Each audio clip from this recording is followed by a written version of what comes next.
Qu'est-ce qu'il y a entre les Katangais et les Kassayens? Quand l'IDPS a été créé, je pense que toutes les nations, toutes les tribus de la RDC étaient là-dedans. Il y avait les gens de l'Équateur, il y avait les gens de toutes les provinces, pratiquement. La majorité des provinces étaient là. Mais depuis 1960, il n'y a que deux tribus qui sont toujours en conflit.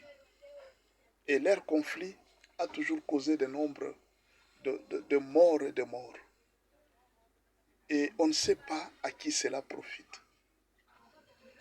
Il est vrai, quand Mobutu est arrivé au pouvoir, il avait été secoué un peu par ces mouvements-là de l'UDPS. Quand il y avait l'unité entre les Kassayens et les Katangais, c'était très fort. Ils ne savaient plus tenir. Donc, devant cette dictature, l'unité des Kassayens et des Katangais était tellement forte que la dictature de Mobutu ne pouvait plus résister. Et Mobutu était obligé de séparer les Katangais et les Kassayens. Comme ce qui était devenu très populaire dans le pays, il fallait trouver un Katangais qui peut pratiquement casser toute sa popularité et les déséquilibrer. C'est ainsi que Kyungwa commence à s'être élevé. Et il y avait un problème très sérieux avec les problèmes entre Kassayens et Katangais. Vous connaissez les détails de tout ce qui s'est passé. Parce que Chibanda Omwela Bujitu en avait un peu parlé pendant très longtemps. Je ne suis pas vraiment dans ces détails-là, mais je suis beaucoup plus dans ce qui sépare aujourd'hui les Kassayens et les Katangais. Parce qu'apparemment, ces conflits commençaient depuis 1960, qui s'est répété aussi vers les années 90, après la conférence nationale souveraine. Ces conflits a refait encore surface. Après près de 30 ans ou 40 ans, c'est encore revenu. Donc c'est comme si après un cycle de 40 à 50 ans, ces conflits renaient. Mais en réalité, à qui profitent les conflits entre Kassayens et Katangais? Qui profite les conflits? Qui profite de ces conflits? Bon, essayons un peu de réfléchir. Depuis que les Katangais avaient déjà commencé à chasser les Kassayens au Katanga, qu'est-ce qu'ils ont déjà fait de spécial pour lesquels les Kassayens étaient en train de les gêner? On peut dire, par exemple, nous les avons chassés, voici comment est-ce que nous avons fait de notre Katanga. Justement, depuis que les Kassayens ont cessé aussi de quitter leur province, les Kassayis, pour aller gagner leur vie au Katanga, qu'est-ce qu'ils ont fait aussi dans leur propre province? C'est aussi un problème aussi qui se pose. Mais en réalité, à qui profitent les conflits entre les Kassayens et les Katangais? Et si aujourd'hui nous devons nous séparer, jusqu'aujourd'hui ces conflits n'ont jamais terminé. Vous êtes en train de me suivre, essayez un peu de proposer. Qu'est-ce qu'il faut pour que les Kassayens et les Katangais ne puissent jamais revenir à un conflit à tel point qu'ils pourront commencer à se chasser comme ils sont en train de se haïr à ce point?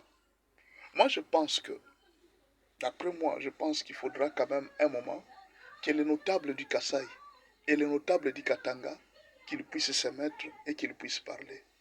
Ça ne sert à rien de faire de l'hypocrisie. Quelquefois, c'est comme si nous ne comprenons pas ce que nous sommes en train de faire. Nous avons besoin de l'unité pour avancer dans notre pays. Nous ne pouvons pas voir ces conflits comme un mode. Vous savez, maintenant les politiciens commencent à utiliser ces conflits comme un mode de popularité. Quand quelqu'un est en difficulté de popularité, il utilise les conflits Kassayen Katangais et alors pour gagner un peu, pour se faire un peu de la popularité. Bon, or, vous savez, la population, généralement, la population est toujours trompée et c'est dans toutes les générations. La population a toujours été trompée, manipulée par les politiciens. Parce que les politiciens sont des personnes qui sont un peu plus éveillées. Ils savent comment manipuler leur population.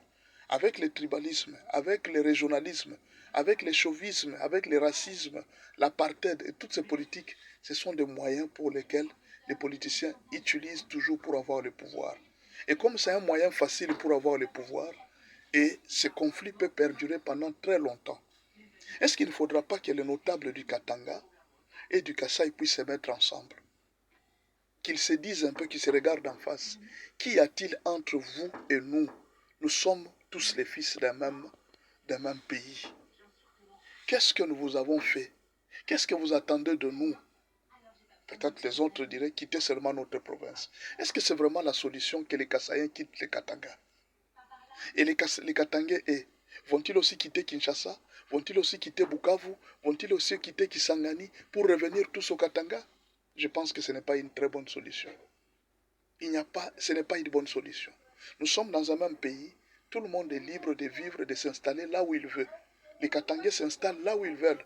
Les Kassaïens doivent s'installer là où ils veulent. Les gens de l'Équateur doivent s'installer là où ils veulent. Mais en réalité, comment faire pour que ces conflits puissent se terminer pour toujours? Qu'est-ce qu'il faut faire pour qu'à plus jamais on ne puisse revenir sur les conflits entre Kassaïens et Katangais? Au lieu que chaque jour, je remarque toujours des insultes. Quand chaque jour il s'agit d'un Kassaïen, les autres lancent des cris. Ah non, les Kassachins et tout ça. C'est bien tout ça, mes frères. Mais nous sommes Congolais. Essayez un peu de vous poser chaque jour cette question. Jusqu'où nous allons aller dans ces conflits entre Kassaïens et Katangais? Quand vous injuriez les Kassaïens, quand les Kassaïens injurient les Katangais, qu'est-ce que vous avez gagné jusque-là? Qu'est-ce que vous avez profité de ces conflits ici? À qui profitent les conflits? Est-ce qu'aujourd'hui nous ne pouvons pas nous mettre sur une même table et essayer de réfléchir? Qu'est-ce que nous pouvons faire pour notre pays par rapport à ces conflits entre Kassaïens et Katangais? Et vous qui me suivez, que pensez-vous qu'on peut faire entre Kassaïens et Katangais? Ne fallait-il pas peut-être que les notables du Kasaï, que les notables du Katanga puissent se mettre un moment ensemble, qu'ils puissent négocier? Et vous allez voir que parfois dans certains problèmes, les gens qui se battent à l'Est là, il y a des Katangais aussi, il y a des soldats Katangais qui se battent à l'Est. Quand il y a des problèmes, l'armée, il y a tout le monde, tous les gens de toutes tribus. Au Katanga, il peut y avoir aujourd'hui une attaque. Nos frères du Kasaï qui sont dans l'armée iront combattre. Nos frères du Katanga qui sont dans l'armée iront combattre.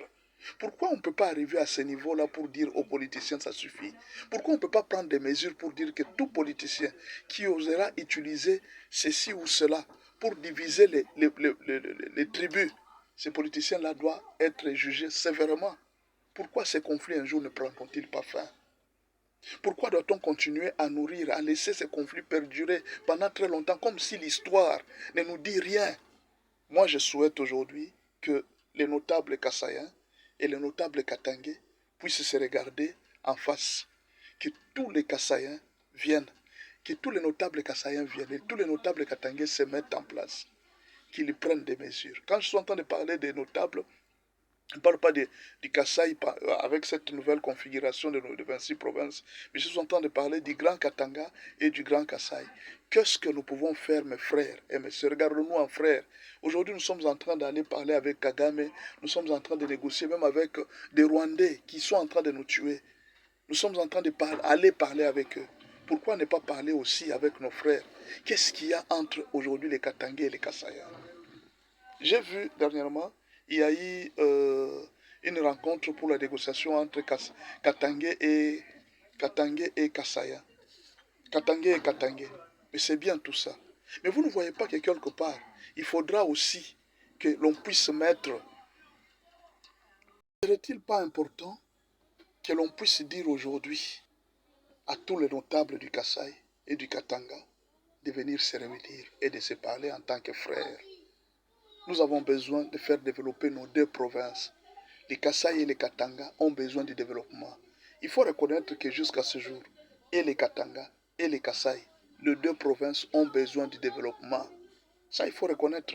Nous ne pouvons pas dire que non, quand nous sommes entrés en conflit, il y a une province qui s'est beaucoup plus développée et l'autre est restée en arrière. Non, nous tous deux, et les Katanga et les Kasaï, les deux provinces ont besoin de développement. Moi, je souhaite que les notables du Kasaï et du Katanga qui puissent se mettre ensemble, qu'on puisse trouver une solution définitive pour que ces conflits ne reviennent plus jamais en RDC. Voilà juste un point de vue que je voulais donner à quiconque peut nous entendre.